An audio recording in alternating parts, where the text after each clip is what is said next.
Welcome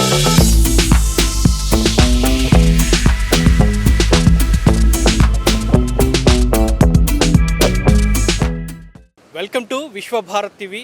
విశాఖలో అంతర్జాతీయ yoga day నిర్వహణకు సర్వం సిద్ధమైంది. ప్రస్తుతం మనం విశాఖ ఆర్కే బీచ్లో ఉన్న కాళీమాత టెంపుల్కు సమీపంలో ఉన్న ప్రధాన వేదిక వద్ద ఉన్నాం. మనం ఇక్కడ చూసుకోవచ్చు, ప్రధాన వేదిక సర్వం సిద్ధమైంది. ప్రధాని నరేంద్ర మోదీ ముఖ్య అతిథిగా హాజరు కానున్న నేపథ్యంలో రాష్ట్ర ప్రభుత్వం ప్రతిష్టాత్మకంగా ఏర్పాట్లను అయితే కొనసాగిస్తోంది. ఇప్పటికే ఒక నెల రోజులుగా యోగాకు సంబంధించిన అన్ని అంశాలను పరిగణలోకి తీసుకుని పటిష్టమైన ఏర్పాట్లు అయితే కొనసాగిస్తోంది. ఈ నేపథ్యంలోనే ఈరోజు ట్రయల్ రన్ నిర్వహించారు. దీనికి సంబంధించి ప్రధానమంత్రి, ముఖ్యమంత్రి, డిప్యూటీ సీఎం కాన్వాయ్కు సంబంధించిన ట్రయల్ రన్ను నిర్వహించారు. ఎందుకంటే పటిష్టమైన భద్రత నేపథ్యంలో ట్రయల్ రన్లో ఎటువంటి ఆటంకాలు కలగకుండా ప్రాపర్గా మేము ప్రిపేర్ అయి ఉన్నామని చెప్పేందుకు అయితే ఇక్కడ ట్రయల్ రన్ అయితే నిర్వహించారు. అదేవిధంగా ఈరోజు కొంతమంది క్యాబినెట్ మంత్రులు కూడా ఇక్కడ ట్రయల్ రన్లో పార్టిసిపేట్ చేయడం జరిగింది. దీనికి సంబంధించిన ఏర్పాట్లు ఎంతవరకు పటిష్టంగా ఉన్నాయి, ఇంకా ఎటువంటి చర్యలు తీసుకోవాల్సిన అవసరం ఉంది అనే అంశాలను అయితే క్షుణ్ణంగా పరిశీలించి ఆల్మోస్ట్ ఇంకా రేపటికి సిద్ధపడిపోయిందనే చెప్పాలి. విశాఖలోని మొత్తం ఇంకేమైనా చిన్న చిన్న లోటుపాట్లు ఉన్నా సరే ఈరోజు మధ్యాహ్నం కల్లా మొత్తం క్లియర్ అయిపోయి మొత్తం సర్వం సిద్ధమైందనే చెప్పాలి.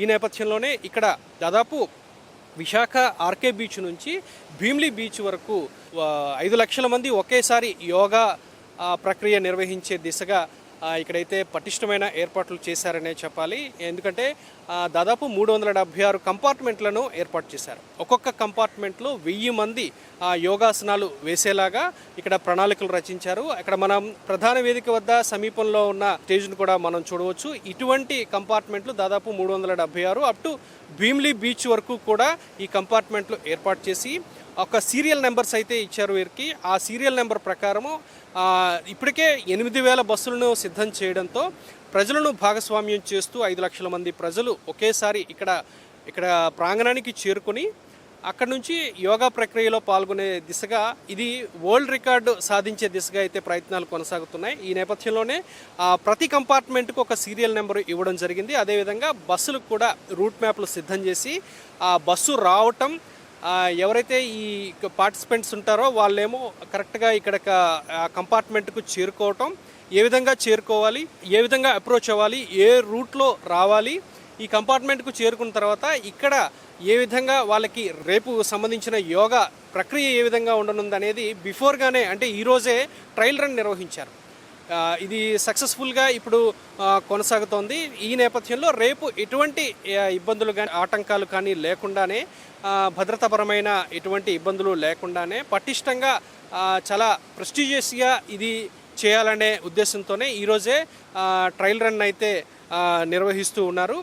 ఇప్పుడు సచివాలయానికి సంబంధించిన సిబ్బంది కానివ్వండి, డ్వాక్రా సంఘాలకు సంబంధించిన ఆర్పీలు కానివ్వండి, వీరందరినీ తీసుకుని వచ్చి ఇక్కడ ఏ విధంగా రేపు ఉండబోతుంది అనే అట్మాస్ఫియర్, ఆల్మోస్ట్ రేపు ఉండబోయే అట్మాస్ఫియర్ను ఈరోజే క్రియేట్ చేసి ఈరోజే సక్సెస్ఫుల్గా ట్రయల్ రన్ అనేది నిర్వహించాలనేది వాళ్ళ ఆలోచన అనేది తెలుస్తోంది. సో ఈ నేపథ్యంలో ఇక్కడ ఈ దాదాపు విశాఖ ఆర్కే బీచ్ నుంచి అప్ టు భీమ్లీ బీచ్ వరకు దాదాపు 20 కిలోమీటర్ల మేర యోగా ప్రక్రియనైతే కొనసాగించే ఏర్పాట్లు అయితే ఇక్కడ కొనసాగుతున్నాయని చెప్పాలి.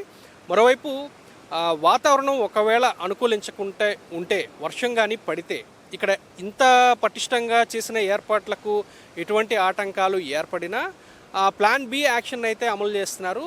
ఈ నేపథ్యంలోనే అక్కడ ఆంధ్ర యూనివర్సిటీలోని ఇంజనీరింగ్ గ్రౌండ్స్లో జర్మన్ టెక్నాలజీతో ఏర్పాటు చేసిన ఒక 5 టెంట్స్ అయితే అక్కడ ఏర్పాటు చేశారు. ఆ టెంట్స్లోనే ఈ ప్రముఖులంతా అక్కడికి చేరుకొని అక్కడ యోగా ప్రక్రియ నిర్వహించేలాగా ఏర్పాట్లు అయితే చేసి ఉన్నారు ఆల్రెడీ. ఎందుకంటే ప్రభుత్వం ప్రతిష్టాత్మకంగా తీసుకుంది అంతర్జాతీయ యోగా దినోత్సవాన్ని. ఈ ఏడాది విశాఖ వేదికగా నిర్వహించడం చాలా ప్రతిష్టాత్మకంగా తీసుకుంది. ఈ నేపథ్యంలోనే ఎక్కడ కూడా ఈ ప్లాన్ అనేది ఫెయిల్యూర్ కాకుండా ఆల్టర్నేటివ్ కూడా ముందుగానే ప్లాన్ చేసుకుని సిబ్బంది అయితే పటిష్టంగా అమలు చేస్తున్న పరిస్థితి అయితే ఇక్కడ ఉంది. ఈ నేపథ్యంలో ఒకవేళ ప్లాన్ బి అంటే ఒకవేళ వాతావరణం అనుకూలించుకుంటే ప్లాన్ బిని కూడా అమలు చేసేందుకు అక్కడ కూడా జర్మన్ టెక్నాలజీతో కూడిన టెంట్స్ని అయితే ఏర్పాటు చేసి అక్కడ ప్రముఖులతో యోగా ప్రక్రియను అయితే నిర్వహించేందుకు ఏర్పాట్లు అయితే కొనసాగుతున్నాయి.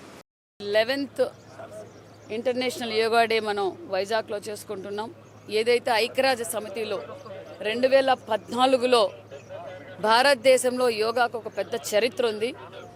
ఆ చరిత్ర మళ్ళీ యోగా కనుమరుగైపోతుంది, ప్రతి ఒక్కరూ యోగా చేయాలని నరేంద్ర మోడీ గారు 2014లో ప్రతిపాదిస్తే 2015 నుంచి మనం ఇంటర్నేషనల్ యోగా డే చేసుకుంటున్నాం. ఈరోజు ప్రపంచమంతా భారతదేశం వైపు చూస్తుంది. భారతదేశంలో భాగమైన మన రాష్ట్రం వైపు కూడా చూడడం చాలా గర్వంగా ఉంది. గిన్నీస్ రికార్డ్కి ఎక్కడం కూడా చాలా ఆనందంగా ఉంది. ఎందుకంటే ప్రధానమంత్రి గారు, ముఖ్యమంత్రి గారికి యోగా విలువ తెలిసిన వ్యక్తులు. యోగా చేయడం వల్ల ఈ మనందరి ఆరోగ్యం బాగుంటుంది. ఆరోగ్యంతో పాటు మనం ఏం చేస్తున్నాం, యోగా చేస్తే ఒక కాన్సన్ట్రేషన్ పెరుగుతుంది, బాధ్యత పెరుగుతుంది, ఏ విధంగా సొసైటీలో ఉండాలన్న ఏకాగ్రత పెరుగుతుంది. కాబట్టి వాళ్ళిద్దరికి విలువ తెలుసు. కాబట్టి మన ఆంధ్రప్రదేశ్లో ఈ యోగాంధ్ర చేసుకోవడం చాలా గర్వంగా ఉంది. అది ప్రధానమంత్రి గారి రావటం కూడా మాకు గర్వంగా ఉంది. మొత్తం ప్రపంచమంతా ఈరోజు వైజాగ్ పై చూడడం చాలా గర్వంగా ఉందన్న విషయం తెలియజేస్తూ లక్షలాది మందిగా వస్తున్న ప్రజలకు కూడా అన్ని ఏర్పాట్లు చేశాం.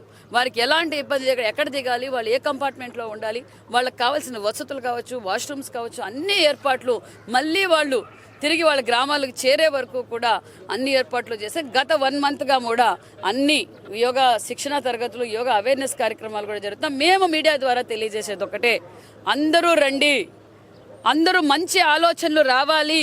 ఈ సమాజం కోసం మంచి ఆలోచన రావాలంటే పార్టీలకి, మతాలకు, కులాలకు అతీతంగా వచ్చి యోగా చేయండి. యోగా చేయడం వల్ల కూడా మంచి నిర్ణయాలు తీసుకుంటారు అనే విషయం కూడా తెలియజేస్తాం.